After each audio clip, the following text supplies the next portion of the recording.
Voilà, ça s'est passé il y a quelques années. C'était mon premier emploi en tant que comptable dans une structure associative, et j'étais très contente parce que je l'avais obtenu sur test.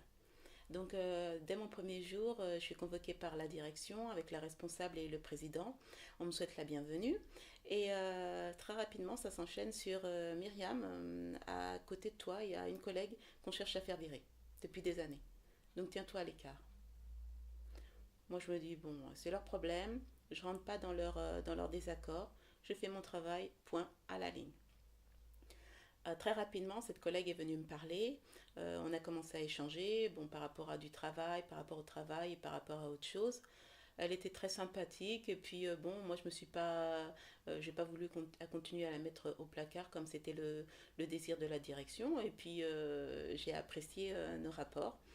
Euh, à partir de ce moment-là, ma responsable, toute la rage qu'elle avait contre cette collègue s'est retournée contre moi. Donc, j'étais maintenant la bête noire et j'étais la personne à faire renvoyer. Donc, tous les matins, j'avais une surprise maison, soit des brimades, des humiliations, quelque chose pour me déstabiliser.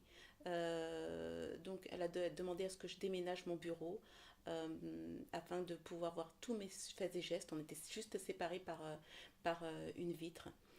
Et j'ai commencé à prier. J'ai prié Dieu. Je suis tombée sur le verset Ésaïe 54. Toute arme forgée contre toi sera sans effet. Toute langue qui s'élèvera en justice contre toi, tu la condamneras. Tel est l'héritage des serviteurs de l'Éternel.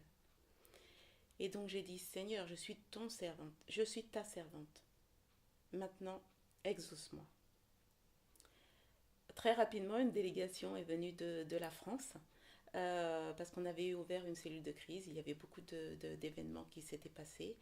Et donc j'ai commencé à travailler avec eux, et ça s'est très bien passé. Ces personnes étaient très fières de mon travail et ne tarissaient pas d'éloges, mais vraiment ne tarissaient pas d'éloges. Si bien que cette responsable était très très énervée, ça a attisé sa rage, ça a attisé sa colère, parce qu'elle n'avait plus aucune raison valable de pouvoir justifier ce renvoi. Et jusqu'au moment où elle a pété un câble, je pourrais dire, pété un câble. C'était dans son bureau, je me rappelle très bien. Je la regardais par la vitre, et tout ce qu'elle faisait, c'était elle, elle, elle. Et c'était vraiment quelque chose de, ouais, on peut dire péter un câble. Pas une attitude de quelqu'un d'une responsable de structure. Si bien qu'on l'a mise à pied immédiatement. Et donc, on lui a dit gentiment de prendre des vacances, donc, et de ne pas revenir avant mon départ officiel qui était prévu. Car tel est l'héritage des serviteurs de l'Éternel, n'est-ce pas?